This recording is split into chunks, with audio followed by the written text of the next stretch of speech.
Welcome back, everybody, for another deep dive. This time, we're going deep into the world of literary terms. You know, like all those metaphors and similes and all those things. It's not just about being a lit nerd, though. It's Wow. really about how these tools can help us, appreciate any kind of writing, even movies, even TV. Yeah, that's right. Yeah, once you start seeing these patterns, you start seeing them everywhere, and it's like one of those aha moments. You're like, oh, I get it. Exactly, yeah.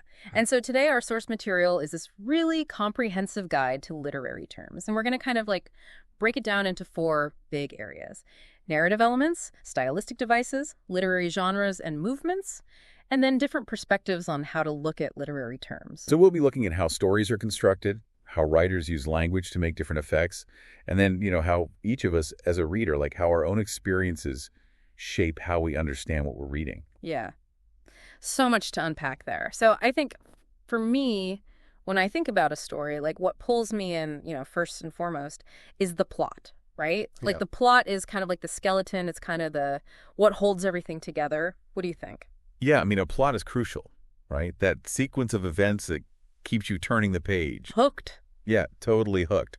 Keeps you on the edge of your seat. Hmm. And there's all these different structures too. Like some plots are linear, some are Oh, non-linear. yeah. Like a classic mystery. That's a linear plot, right? Yeah. It's very straightforward. Yeah, totally. You're following the clues in order. But then, like, if you think about a story that's jumping all over time, maybe a flashback, and you're kind of piecing it together as you go. Right. Like think about Slaughterhouse-Five, Yeah. the way that that's structured. It's all over the place. But that really mirrors the main character's experience, right? Sure. It's not just random. It's part of how the story's being told. Totally. But you can't just have a plot, right? I mean, I think a great story also has these characters that just, like they come alive. You connect with them, even if they're flawed or they make mistakes. What do you think? Oh, I totally agree. And, there are all these ways writers do that, right? Like direct characterization, that's when the author just comes right out and says he was a grumpy old man. Okay. Yeah. But the indirect stuff, that's where it gets really interesting to me. Oh, yeah. Like you're figuring out the character through their actions, like what they do, what they say. It's like you're a detective. Right, exactly. Yeah. Think about like Pride and Prejudice.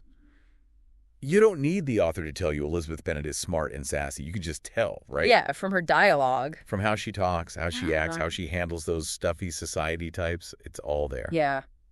Okay, so what about setting? It's more than just a backdrop, right? It's got to set the mood, right? Absolutely. A good setting, it can make or break a story. Think about something like The Handmaid's Tale. That setting, it's so dark, it's oppressive. Mm. And that reflects, what the characters are going through, that struggle for freedom. Right. It becomes almost another character, Totally. And then one of my favorite things to think about is point of view. Like who's telling the story? How does that change how we understand what's happening? It's huge, right? Yeah. Like first person, that's so intimate, like you're right there in the character's head. It's like we're getting their diary. Yeah. But then we're kind of trapped in their head too, right? Like in Catcher in the Rye, you only see things through Holden Caulfield's eyes. Yeah, totally. Then you have third person where the narrator is like this godlike figure who knows everything. It's a completely different feel. Yeah. And then there's that third person where you're following one character, but you're not like in their head. Right. It's like you're right next to them, but you're not inside. Yeah. So many different ways to tell a story. And then there's theme, right?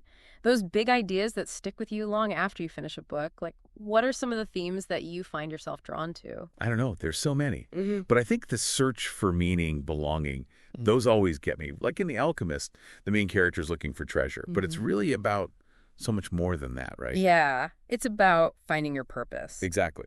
So we've talked about plot, character, setting, point of view, and theme. That's like the foundation of any good story, right? It is. And now we're going to get into the fun stuff. Yeah.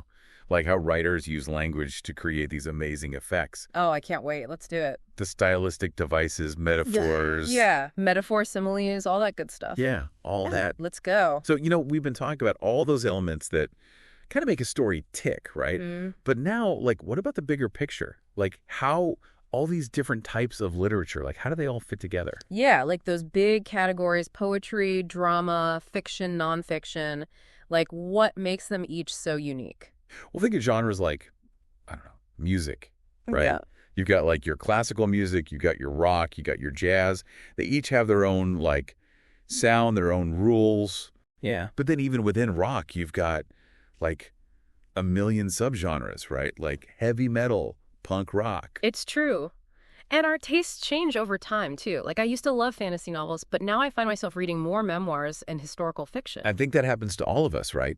Like our reading preferences, they kind of grow with us. Yeah. But it's not just about personal taste, right? There are these like historical forces at play too. That's where literary movements come in. Okay, yeah. Literary movements, like, are those kind of like trends, like in fashion? Kind of, yeah. Like think about Romanticism. That was Yeah. huge in the late 1700s, early 1800s, Right. right? And it was all about emotion, imagination, this kind of reaction against the Enlightenment, and all that focus on reason. So you're saying even how people write is influenced by what's happening in the world around them? Oh, for sure. Think about Victorian literature. Yeah. All that stuff about duty, class, like it reflect the social norms of that time, right? And then modernism comes along in the early 1900s, and it's like, boom, everything's changing. Experimenting with language, new forms. It reflects that whole, like, post-World War I feeling, that sense of disillusionment. Right, yeah. Like the world had been turned upside down. It's wild how each movement kind of builds on the one before it. No, totally. Yeah. But okay, so with all these different genres and movements and ways to look at literature, It's a lot. right, it's a lot. How do we make sense of it all? Well, that's where those perspectives come in, right? Remember we talked about formalists? Right. The formalist approach. That's where you're kind of like dissecting the story. Right, exactly. Like looking at the language, the structure, Yeah. the literary devices, like you're taking it apart to see how it works. Yeah, like a mechanic. Totally. And then you've got the historical and cultural perspective. So like, okay, when was this written? What was going on in the world at that time? How does that affect how we understand the story? Okay. Makes sense. So, like, you can't really understand things fall apart without knowing about British colonialism in Nigeria. Exactly. You need that context. Got it. And then you have reader response. Mm-hmm. And this one's all about, like, you, the reader. What's your experience? What meaning do you bring to the text? Yeah. Like, we each have our own unique lens, right? Totally. Think about To Kill a Mockingbird. Someone reading that in the 1960s during the Civil Rights Movement is going to have a different experience than someone reading it today. Absolutely. And that's okay. It's like the text is in conversation with the reader. I like that. And then you have all these lenses that challenge traditional ways of looking at things, right? Like feminist perspectives, post-colonial perspectives. Right. These lenses help us see, like, okay, whose voices are being heard? Yeah. Whose stories are being told? And whose are being left out? Yeah. Like a feminist reading of Jane Eyre might focus on, how it challenges gender roles or how women were viewed back then. So it's not about finding one right answer. It's about realizing there are all these different ways to approach a text. Exactly. And the more perspectives you consider, the richer your understanding becomes. Mm-hmm. That's what makes studying literature so rewarding. For sure. Okay, so we've talked about the building blocks of stories, all those fancy stylistic devices, Yeah. and all those genres and movements. Like, where do we go from here?